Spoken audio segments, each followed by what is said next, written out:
my thoughts and in my dreams, they're always in my mind.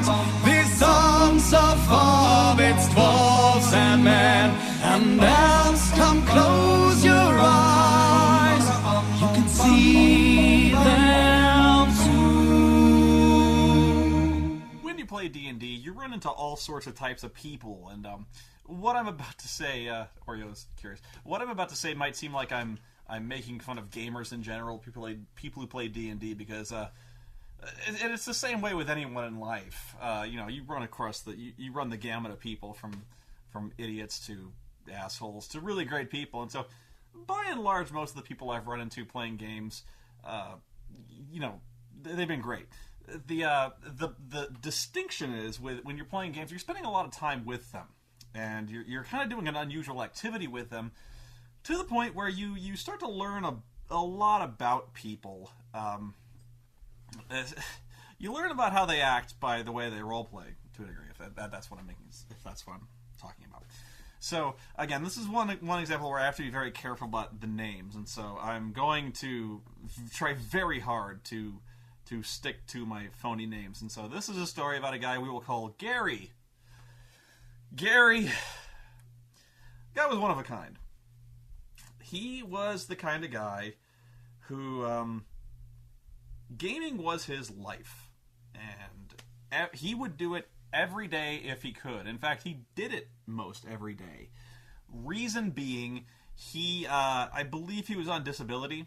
So he was kind of on a federal disability check. And so he really had nothing much to do except hang around the house and write.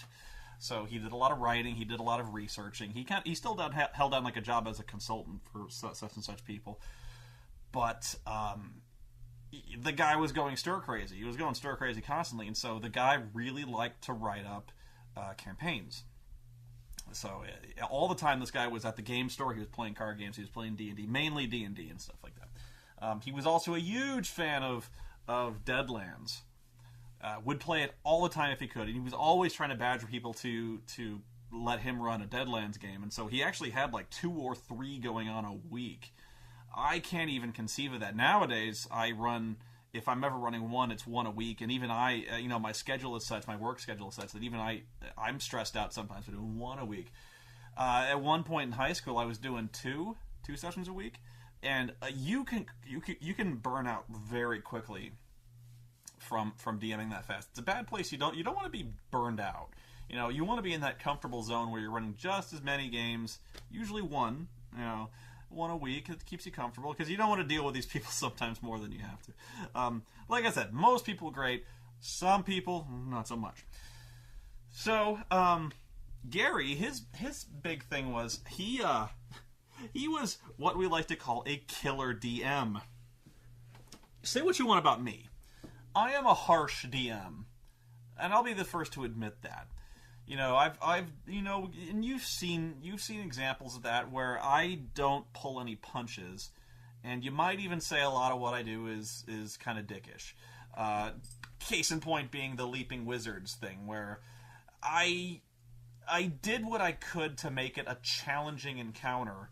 Really, what I did was I made it a counter where the bad guys had a chance, and they thought they had a chance. You know what I mean? Hey, Oreo, down. I just try to present a more fair competition than 3 guys running out of the woods with sticks and going, So it just so happened I ended up killing like 1 or 2 characters, which honestly, the death of a player character is a major event. It's not something that should happen often. It should be a really dramatic event, like in a movie. If you're talking about a movie, characters don't just drop dead. Major characters don't just drop dead one after the other. You'd hate the movie. You'd never get invested in those characters. It should be a rare and dramatic circumstance when a player drops. And so, honestly, even though most of my stories are about players getting cacked, it doesn't happen that often. You're getting kind of the Cliff's Notes versions. It really, player deaths should only really happen in the event of extreme misfortune, or at the culmination, the big epic fight at the end of a campaign where somebody goes down and they go down swinging. Gary's game, you would be lucky if only one person a game died. We would play, he was a big fan of Deadlands, and I actually never played a Deadlands game with him, but, no, I did play one. And he was a big fan of. There was a 3rd edition variant that came out, Arcana Unearthed, I think it was. Black Books, Crystal Throne types. I think it was Arcana Unearthed. He was a big fan of that. And we, the game I remember playing, and this is a game of about 2 people. This is about Gary and his, I believe his girlfriend. I'm not sure if she was his wife or not. I didn't get to know them really well. But, this was the first game I ever played at their house. We usually played in the game store quite a lot. And so this first story is about Gary when we were playing in the game store. And we would play Arcana Unearthed, and he was DMing this game. And so I didn't know at the time this guy was so harsh.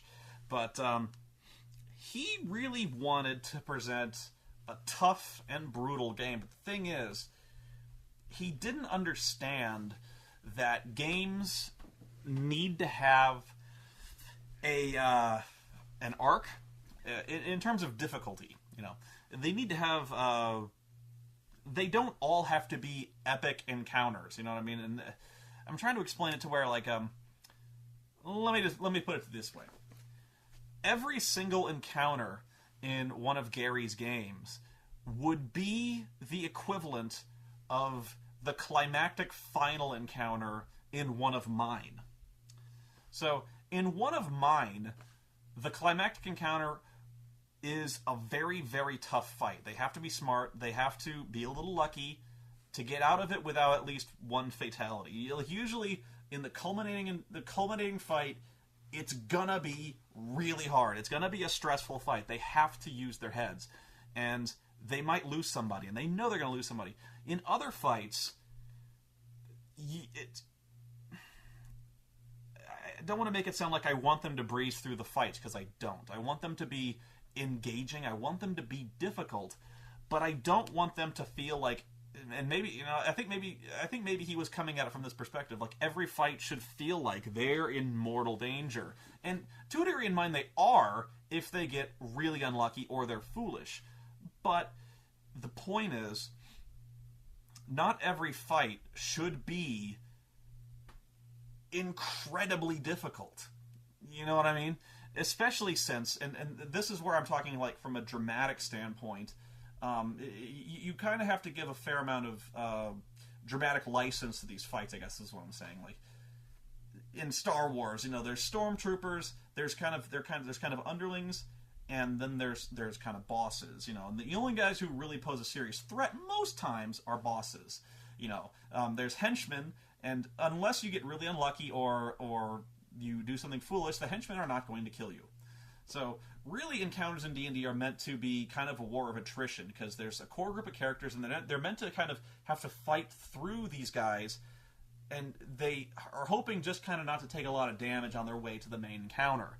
And depending on how well they work as a team is how kind of good condition they'll be when they reach the final encounter. So it's not necessarily every fight is every fight is a slaughter. You have to consider it like the adventure in itself escalates to the climactic encounter.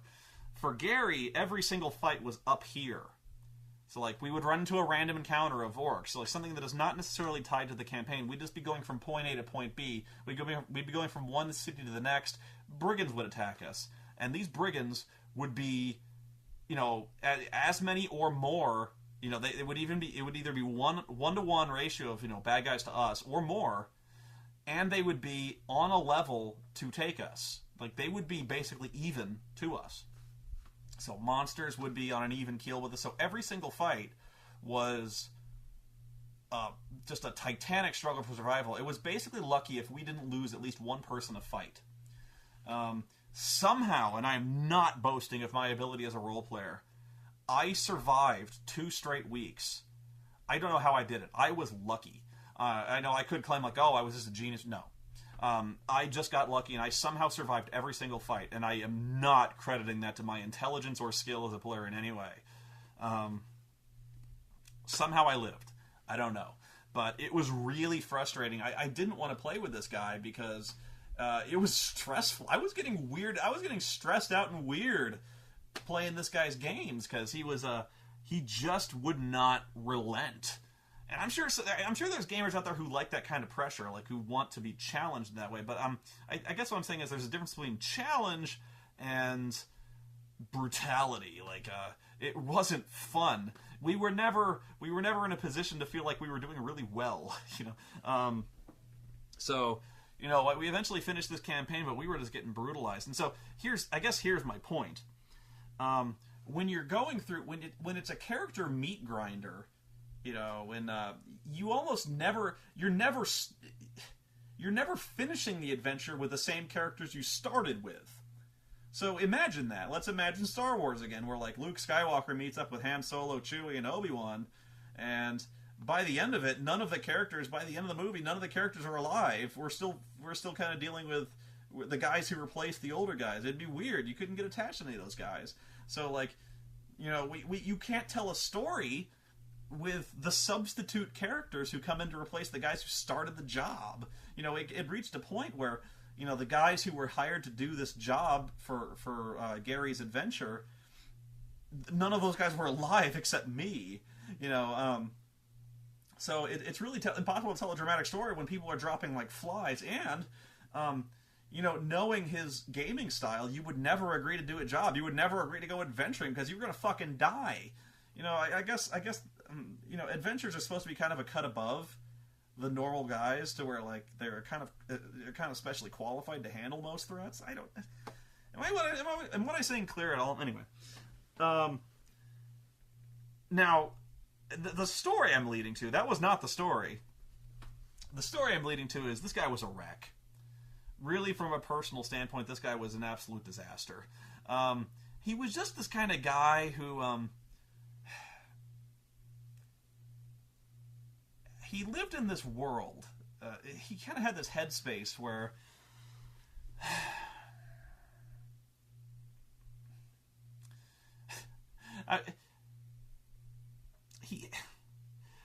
I'm trying to be diplomatic about this, and I'm not trying to say like I hated the guy, although I wasn't fond of him, but I didn't hate him.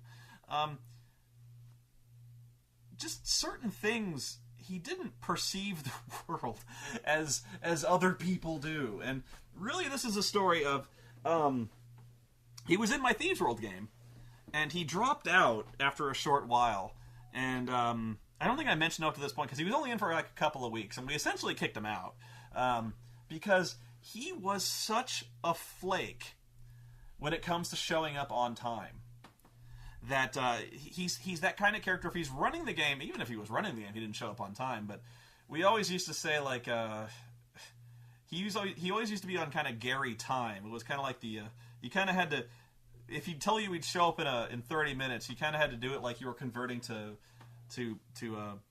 Fahrenheit, like double it and add 30. You know, so if it meant 30, it meant he'd be there in an hour and a half. Really, he was such a flake where, you know, he would show up late and he'd call you and he would tell you he'd be there, and even when he told you he'd be there, he'd still be there an hour later, you know. Complete disrespect. And it never sunk into this guy that, you know, people got things to do, especially in this day and age, more so than it used to be, but people got schedules, you know. It's very hard to find a group of people that can take out a 5 or 6 hour block of their time and meet in one place. So you got to be careful that you show up on time. It's just common respect and courtesy for the other players that you show up on time and you show up ready to play. You know what I mean? So that's why I don't really like games. I'm just the kind of gamer who doesn't like kind of goofy shit games where people are just kind of jackassing around and telling jokes the whole time. I like to kind of stay on topic. So yes, I'm that kind of asshole player who's always trying to move the story forward, tries to make the game about the story. It's not about cracking stupid jokes. I really don't like it when people make smart cracks or quote Monty Python at the table. It really diverts from the story, I think. I'm there to kind of role play. I'm there to tell a story, and I'm there to kind of roll some dice and have some fun. And now, that's not to say I don't ever joke at the table. That's not to say there's not a place for it, but there comes a time when you really want to get invested in the story, and I'm that kind of player. So, that's why I don't join certain games. I don't like comedy RPGs because those are kind of all about making those kind of jokes, and that's just not my style. So, and he was not that kind of player, but it's that kind of it's that kind of staying on task and being there ready to play that I'm talking about, that he was just not capable of comprehending. And we'd even call him out on it. You know, we'd say, like, dude, you know, you need to show up on time, and if you can't show up on time, we'll move the time. Like, if you want to show up at 7, tell us and we'll show up at 7. You know, like, if it's not convenient for you to show up at 5 or 6 or something like that, tell us and we'll move the time. You know, we can be flexible. And he's like, no, I can show up at 5. I'll show up at 5. He'd show up at 7:30. You know, half the game is over and he'd show up. This guy was such a dick when it came to that. You know, and you know, otherwise he was a good player. Yeah, and you know, this was the game. He was in a Thieves World game, and he was a good player. Honestly, he was a better player than he was a DM. And I say that from a perspective of someone. I actually don't think I'm much of a player. I think I tend to get frustrated with people when I'm playing, because I'm that kind of asshole who's like, stop joking around, be serious, you know. So I think I'm a better DM than I am a player, and that's to say that I'm not saying anything one way or the other. I just think some people are more suited to be DMs, and some people are more suited to be players. Some people are equal. So I just think I'm more suited to be a DM because I think I'm a control freak, and that's not a good quality in me. You know, like me being a control freak, a negative quality, makes me kind of better suited to be a DM because I can kind of dictate the pace of the story. That's just me. I think he was better suited to be a player. If he would show up on time, he'd have been great. But and the thing is, he wouldn't make excuses for why. He would just show up late. You know, he'd call and be like, I'm on my way, I'll be there in an hour. Where do you live? I knew where he lived, but like, an hour? What the fuck are you doing? I'm in traffic. But he really was in traffic. I don't know. He just planned these things so poorly. But the story I'm getting to is we're playing Thieves World. And it's 5 o'clock. We'd always play at 5 at the game store. So it's 5 o'clock, and of course he's not showing up. And so we usually he'd be there within an hour, usually. But we started playing without him. Fuck it, you know. This behavior was well known at this point. So 6 o'clock rolls around, and he's no Gary. So I called him up, and he doesn't. There's no. I didn't get his answering machine. So we're like, he's not picking up, and everyone's like, big surprise. So another 45 minutes pass. It's 6:45 at this point. And it's him. I see him on my caller ID. I'm like, where are you? Not even attempting to hide my frustration with this guy. So he goes, I'm on my way, but I had to turn back. I go, you had to turn back? Why? He's like, I gotta go back home. I forgot my pants. Okay. I swear to you, on whatever you find holy or sacred, I did not make that sentence up. That actually happened. He said, I had to turn back and go home again. I forgot my pants.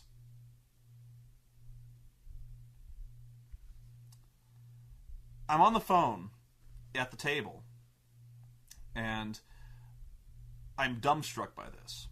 And I'm like, and everyone notices, like, my jaw just, it's such a stupid statement. It was so stupid that all I could do was repeat it. I'm standing there and I go, you forgot your pants. And he goes, yeah, I'll be there in about 45 minutes, okay? Poof. Phone hangs up. I say it again. He forgot his pants. There's silence at the table. And eventually, Matthew, he goes, how do you forget your... I don't know. How do you... So... And the thing is, it's so stupid, it had to be true. You don't make... Like, you don't lie about that. That's impossible. You don't... You'd be like... You'd say traffic. I'm in traffic. Or I got caught in traffic. Or I had a flat. Or I had a dentist appointment and I forgot about it. I'm sorry. If you were going to lie, even a weak lie would be better than that. You wouldn't... Like, you don't panic and go, I forgot my pants. It's not possible. you might come up with a line that was like, I ran out of gas. Or, like, I forgot gas. Or, it's my mom's birthday and I had to go there. Like even the weakest lie you could come, like, if we're like, lie, where were you? And you'd come up with something, even you might repeat the same, where was I? I was at the Girl Scouts buying cookies. Like, just, even if you were to pull something right out of your ass, you wouldn't be like, I forgot my pants.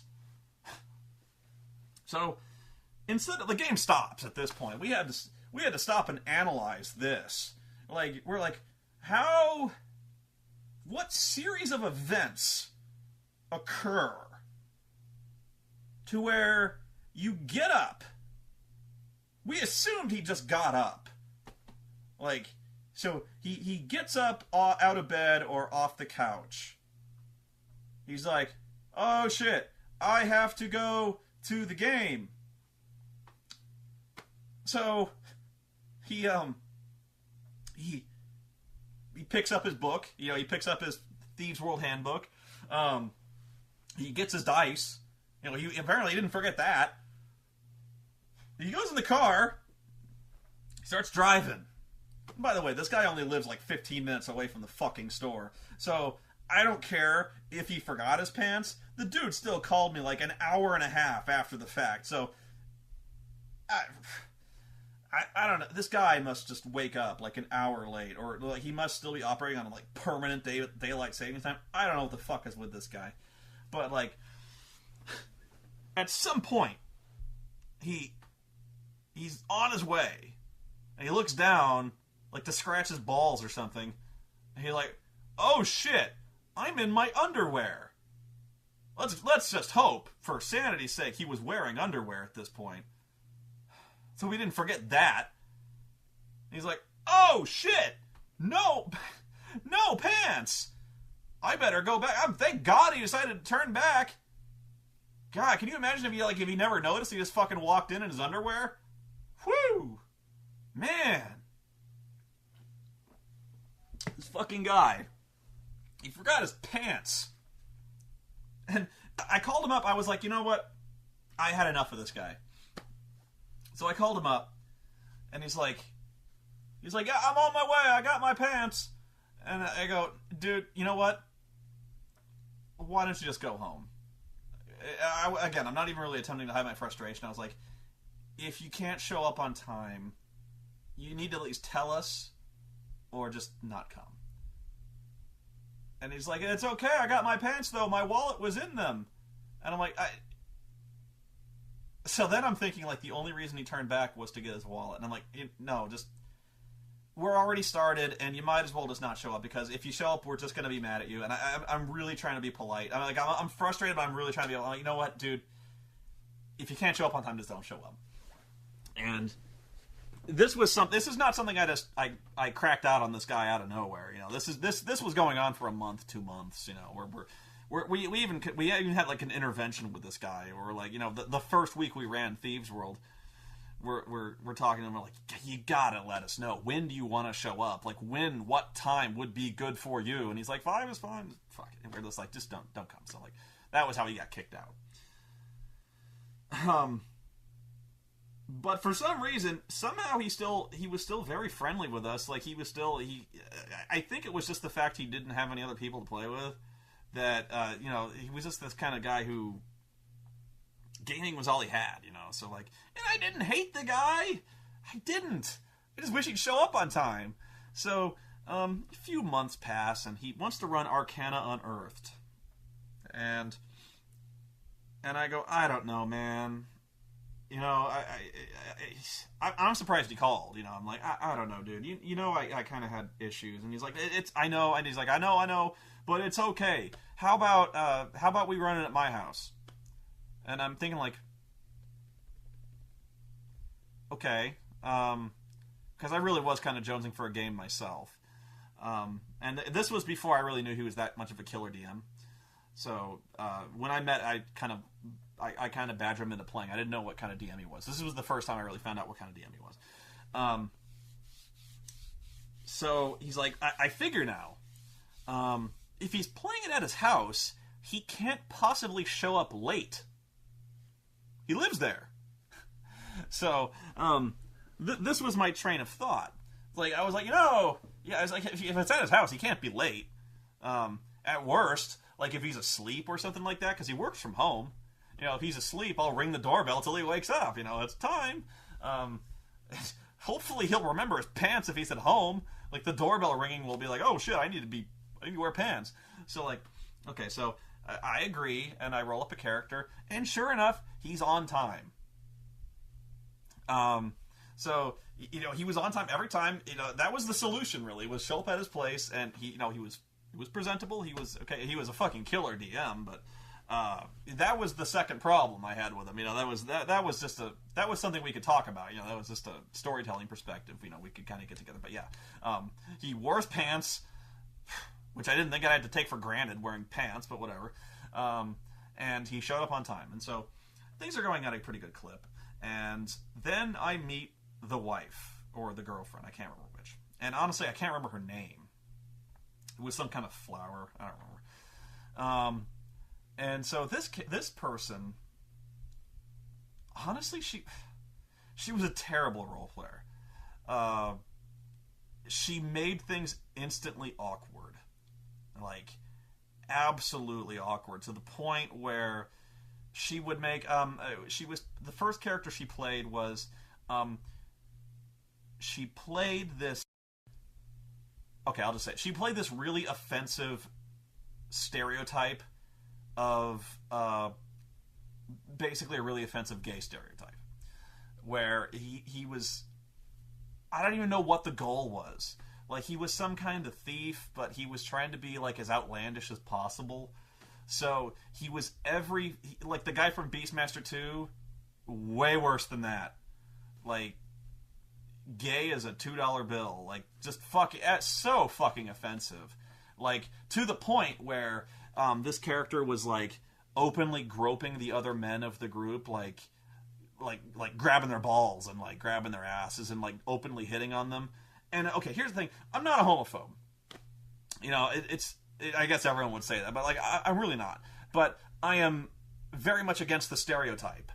So, we're dealing with a situation where we have this flaming fucking character in a game, and I decided to ignore it on the grounds that, maybe in this medieval fantasy period, I was like, okay, this stuff happens. Like, I'm not even freaked out by that. Like, let's just say this, like, open homosexuality is fine.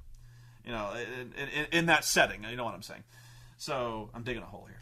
But I'm saying, like, let's just say my character doesn't object to it on those grounds, but I object to fucking being groped. So, like, I'm going, like, I'm kind of smiling and laughing and be like, ha ha ha ha, that's cute, that's cute. So when we take a break, I kind of sit aside with her, and I'm like, okay, here's the thing. I don't mind the character you're playing. I kind of wish you'd turn it down a little bit, because we get it. We get what you're doing. But here's the thing I really am bothered by. You're basically sexually assaulting other characters, myself included. And I was like, there's no way. My character has made it clear to hers on numerous occasions, like, stop that. Like, do what you want, but don't touch me. Like, I was like, it's getting to the point where there's no reason my character wouldn't just straight up kick your ass. Like, you don't just run up and grab another dude's balls, and like, not without getting a serious ass kicking. And it's not because this character's gay. It's because you don't grab another man's joy department unless you've been invited. You know what I'm saying? Like, even another gay dude would be like, dude, hands off the merchandise, please. So I'm like, I pulled her aside, and I was like, I was being very respectful. Seriously, I was saying, like, I know the kind of character you're going for is kind of comic relief. I probably shouldn't have been as polite as I was. But I was like, I said, like, just very open, very honest. I was like, I don't think the other characters are going to speak up. I'm asking you. Just, it bothers me. It kind of offends me that your character is acting like this. Could we please, like, tone it down? And she goes, okay, fine. So she did tone it down to that regard. And so, but she didn't tone it down nearly as much as you would like. She basically just stopped groping me. So and I don't know what her deal was. Really, I even said, like, I get what kind of character you're going for. I didn't get what character she was going for, because she was doing, like, she was just outright offensive. with this character, and I'm not the kind of guy who even has a thin skin about this kind of thing. If I'm saying it, it was over the fucking top. To the just like, she would go into a room and the character would start like criticizing people's fashion and grabbing people's asses. It was just horrible. It was just so fucking disgusting what was going on here. You know, the guys from the Queer Eye would have stepped back and been like, dude, cool down, you know. Really, really fucking offensive. And to the point where I actually talked to Gary and I was like, you know, I'm really thinking of leaving the group. She's making me very uncomfortable. And so he goes, I know. It's just her way. And I'm like, can you talk to her, please? And I felt horrible. I did. I felt I'm the kind of guy who it seems like I really revel in causing a scene, maybe, or offending people. I don't. You know, I'm actually very worried about what people think of me all the time. I'm very shy when it comes to that. So when I actually have a personal issue with somebody, I don't like to confront them with it. And I'm very afraid I'm going to offend people. And I was really thinking, I mean, there's no way you talk to somebody and be like, this character you're acting is fucking disgusting. It offends me on like a very base level. You got to stop. But I eventually had to pull him aside and was like, I'm really getting offended here, and to the point where I'm very uncomfortable being here.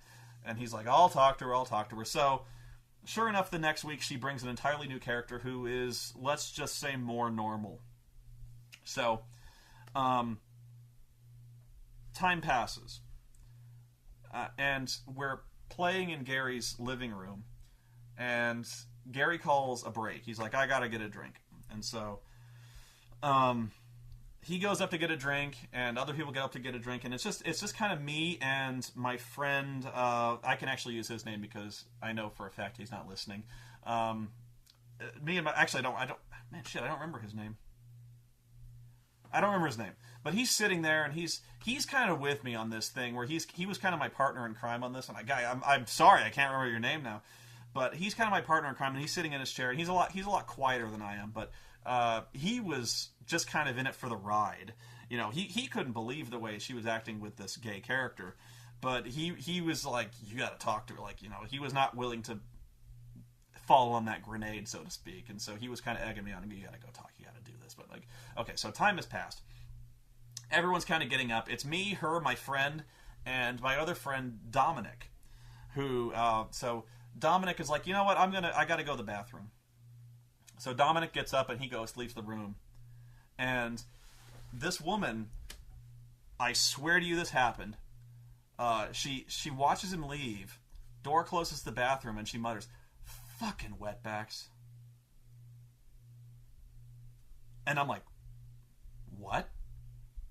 And she goes, I hate having that fucking wetback in my house. I'm like, I need to talk to Gary and have him leave. I can't even focus. And I'm like, I think she's joking, because I've had a friend do that where like my friend would just say something really blatantly anti-Semitic or something really, really horribly offensive, and we'd be stunned, and he'd look at us and be like, I got you, you know, like something like, you know, something where he'd say just horrible things and then just to draw you out and be like, you fucking, you know, I wouldn't actually do that, you know. But so at first I'm like stunned by this. I'm like, okay, what? Because I'm thinking she's going to be like, I'm just kidding. No. Like, for some reason, Dominic leaves the room, and she fucking slanders this guy. Like, just fucking wetbacks. And I go, and like, me and my friend look at her, like, what? And she repeats it. She's like, I can't.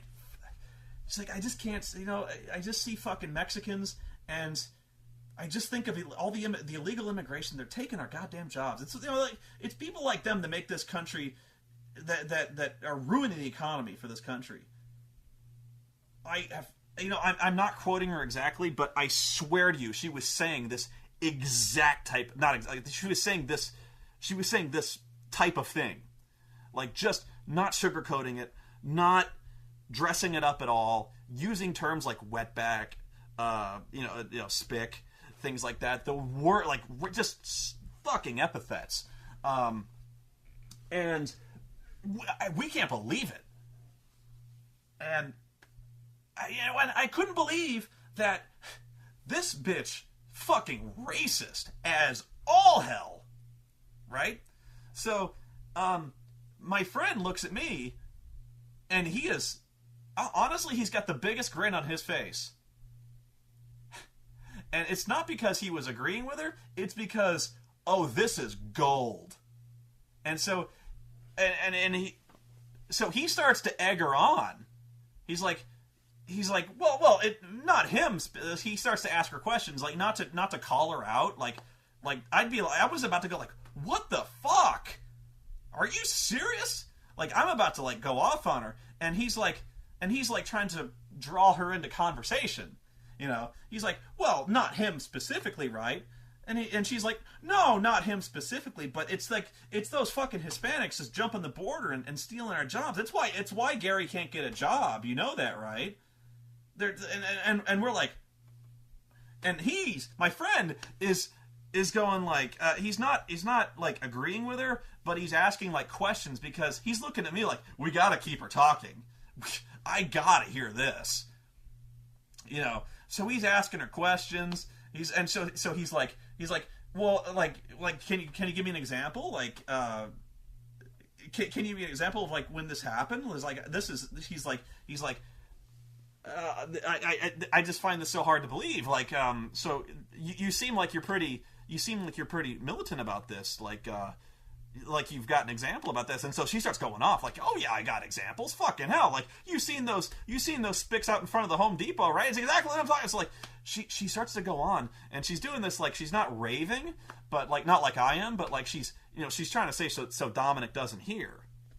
Because he's off there in the bath. So she's kind of talking like a hushed tone, like conspiratorially, like me and my two, like she and us too. And so she's like, you know what these people are like, and I'm like, and I'm sitting there going, so I just don't know.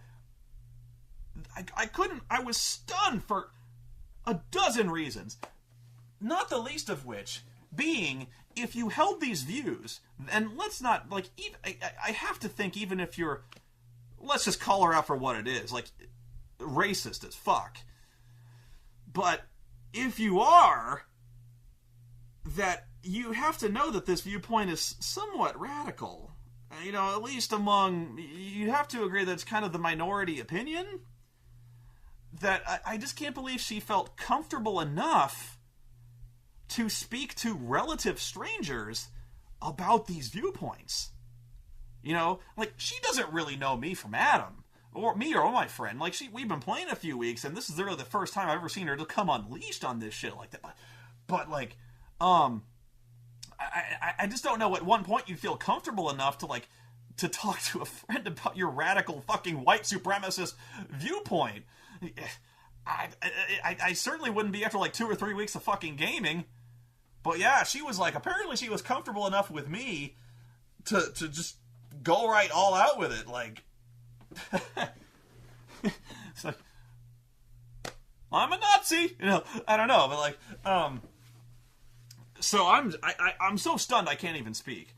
And honestly, if she was if she even looked at my face, she had to have known that I was just horrified by this. And honestly, the thing with the gay stereotype didn't really make things weird between us. Like, I really thought she was gonna be mad, and I actually asked Gary. I was like, "Is she mad about it?" She's like, "No. She knew it. She knew she was kind of crossing the line, and so she's sorry." And I'm like, okay. So, but like, yeah, she just came out with this, and you know, my friend is trying to engage her just to keep her talking, and so,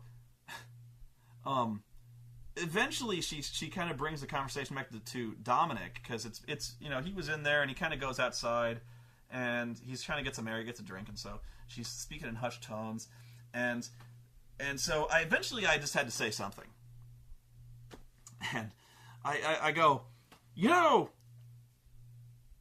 Dominic is Polish, right? And she stops and she goes, he is? And I go, yeah, he's not Hispanic. He's Polish. If you saw his last name, he's not Hispanic. He's Polish. And she goes, oh, well, he looks Hispanic, and just kept going. And I'm like, oh, So not only is she racist as all fuck, she couldn't even recognize that he wasn't fucking Hispanic. So she's stupid on top of being fucking bigoted. I dropped out of that game. I stopped. Look, okay. I think, I don't want to cause any kind of political or ethnic or racial debate. That's not what this story is about. And honestly, it's her viewpoint, and she's free to have it. And I'm not passing judgment on her. I kind of am, but here's what I'm saying. I'm not saying she's a bad person. I disagree with her viewpoint. She's free to have it, just as I'm free not to game with her. I choose not to associate with that kind of person. So before we start coming down on these, this viewpoint or racism or that kind of bigoted behavior, I think it's wrong. I'm sure most of you do as well. So I don't want to start this thing where you're coming down on. I don't want to start fighting. I don't want to start pointing fingers at Gary or her or anything like that. I'm just saying that you run into all sorts, and you never know what you're going to get with people, But I chose not to associate with that group anymore. That was just a wild story that I came across where, this person had this radical fucking viewpoint and just came out with it. So I don't know what the moral of that story is.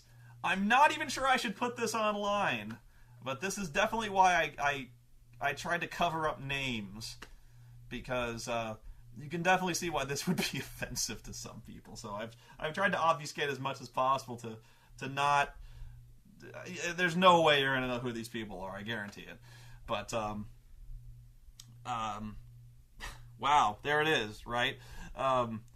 But I don't want to start a fight over this, and I know that may not be possible. I know that some of you, like myself, were gravely offended by this kind of behavior. And I in no way endorse that viewpoint. That is not my politics at all. That's why I stopped going. But yeah, you run into crazy people sometimes, and that was probably the most extreme group of characters I ever came across in a game. Not sure how to follow up on that. I'm not sure there's a lesson to be learned from that. Not sure why I told you guys that, but this is all about some of the weird and crazy stories I got from gaming, and so there's one.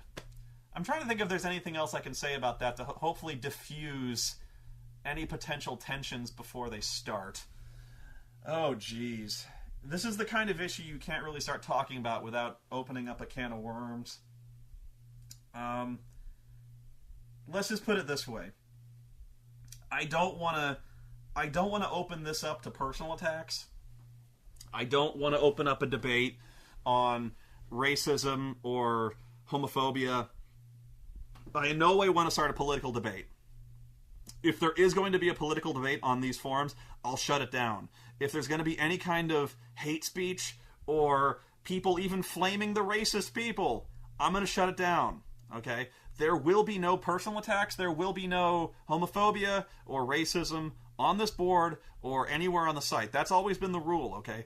I'm not opening up the floor to that because I just don't want to start it. This isn't the place where we're going to start having these debates. It's just not the forum. We're here to talk about games and have fun, and I'm definitely breaking my own rule by talking about it in this video, but this is where it's staying, okay? I'm just talking about a fucking crazy story. I in no way endorse that kind of behavior or viewpoint, but she is free to have it in this country, okay? So I'm just going to leave it at that. It's not an endorsement, but it's a fundamental freedom in this country to feel the way you want, as it is a fundamental freedom for me not to associate with that type of person. Okay? So we're going to leave it at that. I'm going to be watching this thread close, so this doesn't go any further than it does now. I am not fucking around with this. Just don't start. If you're going to comment, you can either agree or disagree, but take it no further than that. You can share your own stories, but I don't want name calling. I don't want racial epithets. I don't want any kind of people say, I don't want people saying like, this chick should be shot, this bitch is horrible and should be arrested. Like, no, I don't want that. I don't want to bring any political parties. I don't want to bring any kind of groups into this. None of it. This is probably a losing fight before I've even started, but I'm going to try to keep it localized, okay? I'm warning you. Do not make this a fight. If anyone starts fighting, I'm going to ban you outright with no conversation, okay? I'm sorry to come down like a hammer on this, but I don't want this place to become a political mosh pit. I just don't, okay? So, thanks for watching. I hope you enjoyed it. I hope you enjoyed the crazy story. And let's just leave it at a really funny story about some crazy people, okay? Thanks for watching.